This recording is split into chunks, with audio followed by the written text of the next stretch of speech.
Hi friends, Assalamu alaikum. Welcome to 90s Kids Foodstyle channel. இன்னைக்கு நம்ம பார்க்க போறது சத்துமாவு வச்சு ஒரு சூப்பரான ஈவினிங் ஸ்நாக்ஸ் தாங்க. உங்க குழந்தைகளுக்கு ரொம்பவே பிடிக்கும். இந்த மாதிரி பல ஹெல்த்தியான ரெசிபீஸ் உங்க குழந்தைகளுக்கு செஞ்சு கொடுக்கணும்னு ஆசைப்பட்டீங்கன்னா மறக்காம என்னோட சேனல் சப்ஸ்கிரைப் பண்ணுங்க. கூட இருக்க பெல் ஐகானை கிளிக் பண்ண மறந்துடாதீங்க. வாங்க வீடியோக்குள்ள போலாம். ஃபர்ஸ்ட் சத்துமாவு ரெசிபி செய்யறதுக்கு நான் ஒரு கப் அளவுக்கு சத்துமாவு எடுத்து வச்சுக்கிறேன். அதே கப் அளவுக்கு கோதுமை மாவு எடுத்து வச்சுக்கிறேன். 2 டேபிள் ஸ்பூன் அளவுக்கு ரவை எடுத்து வச்சுக்கிறேன்.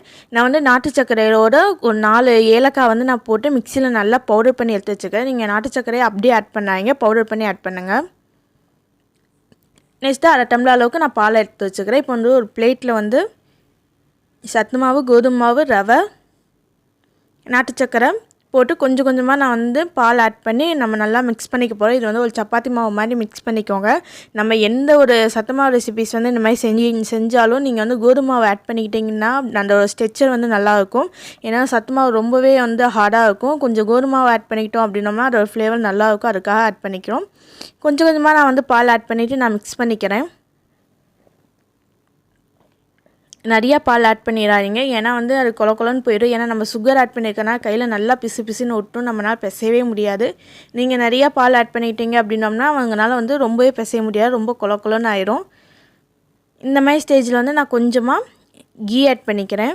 இது ஃப்ளேவர் சூப்பராக இருக்கும். நீங்கள் மற்ற பிஸ்கெட்லாம் இந்த மாதிரி ஏதாவது செஞ்சுருப்பீங்க, சத்து மாவில் கஜரா பிஸ்கெட் இந்த மாதிரி எல்லாம் செஞ்சுருப்பீங்க. அப்படி இல்லாமல் இந்த மாதிரி ட்ரை பண்ணிப்பாங்க. இந்த ஏலக்காய் ஃப்ளேவரோடு இது செய்யும் போது ரொம்பவே சூப்பராக இருந்துச்சு, செம்ம டேஸ்ட்டாக இருந்துச்சு. என் கிட்ஸ்லாம் ரொம்ப விரும்பி சாப்பிட்டாங்க. நான் கொஞ்சம் கொஞ்சமாக நெய் ஆட் பண்ணிக்கிறேன், ஏன்னா கையில் ரொம்பவே பிசுன்னு ஒட்டும். நம்ம சுகர் ஆட் பண்ணி நம்ம மாவு செஞ்சாவே நம்ம கை ரொம்ப பிசுன்னு ஒட்டும். ஆனால் அது ஒட்டாமல் இருக்கிறதுக்காக நான் நல்லா கொஞ்சம் நெய் ஆட் பண்ணிவிட்டு ஆயில் ஆட் பண்ணாமல் கொஞ்சம் நெய் ஆட் பண்ணோம்னா நமக்கு ரிச் ஃப்ளேவர் இருக்கும். அந்த மாதிரி ஆட் பண்ணி நான் இது பண்ணிக்கிறேன். நான் ஒரு டேபிள் ஸ்பூன் அளவுக்கு கோதுமை மாவு நான் ஃபுல்லாக அப்ளை பண்ணிக்கிறேன். ஏன்னா நம்ம சப்பாத்தி மாவு மாதிரி நம்ம அதை தேய்க்கும் போது ஒட்டாமல் இருக்கிறதுக்காக நம்ம நாட்டு சர்க்கரையெல்லாம் ஆட் பண்ணியிருக்கனால கொஞ்சம் இதாக இருக்கும், பிசுன்னு இருக்கும். அதனால் அது ஒட்டாமல் இருக்கிறதுக்காக நான் ஆட் பண்ணிக்கிறேன். இந்த மாதிரி நம்ம கையிலேயே ப்ரெஸ் பண்ணி நம்ம கொஞ்சம் ரவுண்ட் ஷேப்பில் கொண்டு வந்துடலாம். நீங்கள் ரொம்ப சன்னமாக தேய்ச்சிட்டிங்கன்னா அது நல்லா இருக்காது. ஆனால் கையிலேயே நீங்கள் லைட்டாக ப்ரெஸ் பண்ணிங்கனாவே இந்த மாதிரி சேஃப் வந்துடும். இதை நான் குட்டி குட்டியாக நான் கட் பண்ணி எடுத்துக்க போகிறேன். உங்களுக்கு எந்த சேஃப் உங்கள் குழந்தைங்களுக்கு பிடிக்குமோ அந்த மாதிரி செஞ்சுக்கோங்க. ரவுண்டாக கூட செஞ்சுக்கலாம். நான் அதை சின்னதாக செஞ்சு அதுக்கப்புறம் அது நிறையா பீசஸ் வேஸ்ட் ஆகும் அப்படிங்கிறதுக்காக நான் இருக்க எல்லா பீசஸுமே நான் இந்த மாதிரி குட்டி குட்டியாக போட்டுக்கிறேன். ஏன்னா என் பசங்க இதை விரும்பி சாப்பிடாங்க. ரொம்பவே சீக்கிரம் செய்யணும் அப்படிங்கிறதுக்காக நான் டக்குன்னு நம்ம இருக்க ஸ்கொயர் ஷேப்லேயே நான் செஞ்சுறேன். ஆனால் உங்கள் கிட்ஸ்க்கு உங்களுக்கு எந்த ஷேப்பில் செஞ்சு கொடுக்கணும்னு ஆசைப்படுறீங்களோ அந்த ஷேப்பில் செஞ்சு கொடுங்க. சூப்பராக இருக்கும். இது ஏலக்காய் இருக்கிறதுனால ஏலக்காய் ஃப்ளேவர் செமையாக இருந்துச்சு.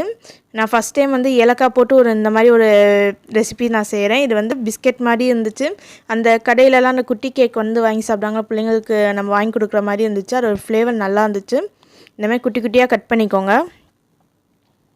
குட்டி குட்டியாக கட் பண்ணதுக்கப்புறம் நம்ம அதை ஆயிலில் பொரிச்சு எடுக்க போகிறோம். அதுக்கு நான் ஒரு பாத்திரத்தில் ஆயில் ஆட் பண்ணிக்கிறேன். ஆயில் நல்லா ஹீட் ஆனதுக்கப்புறம் நம்ம செஞ்சு வச்சுக்கிற இந்த ரெசிபி ஒவ்வொன்றா நம்ம உள்ளே ஆட் பண்ணி நம்ம பொரிச்சு எடுக்க போகிறோம். சீரியஸாக இது ஒரு டைம் நீங்கள் செஞ்சு கொடுத்தீங்கன்னா கடையில் வேறு எந்த ஸ்நாக்ஸும் வாங்கி கொடுக்க மாட்டீங்க. அடிக்கடி இதுவே செஞ்சு கொடுங்கன்னு சொல்லி உங்கள் கிட்ஸ் கேட்பாங்க. அவ்வளோ சூப்பராக இருந்துச்சு, அவ்வளோ டேஸ்ட்டாகவும் இருந்துச்சு. நம்மளோட சுகர் லெவல் எல்லாமே கரெக்டாக இருந்தனால அதோட ஃப்ளேவர்ஸ் ரொம்பவே சூப்பராக இருந்துச்சு. கண்டிப்பாக இதை ட்ரை பண்ணுங்கள். ட்ரை பண்ணிவிட்டு எப்படி இருந்துச்சுன்னு எனக்கு கமெண்ட் பாக்ஸில் சொல்லுங்கள். அது மட்டும் இல்லாமல் சத்து மாவில் நிறைய ரெசிபிஸ் இன்னொரு சேனலில் இருக்குது. அது உங்கள் கிட்ஸ் ஹெல்த்தியான ரெசிபிஸ் வேணும்னு ஆசைப்பட்டீங்கன்னா இன்னொரு சேனலை சப்ஸ்கிரைப் பண்ணி பாருங்கள். என்னோட சேனலில் நிறைய சத்து மாவு ரெசிபிஸ் போட்டுட்ருக்கிறேன். இப்போ நல்லா அது கோல்டன் ப்ரௌன் கலர் வந்ததுக்கப்புறம் நம்ம அதை எடுத்துடலாம்.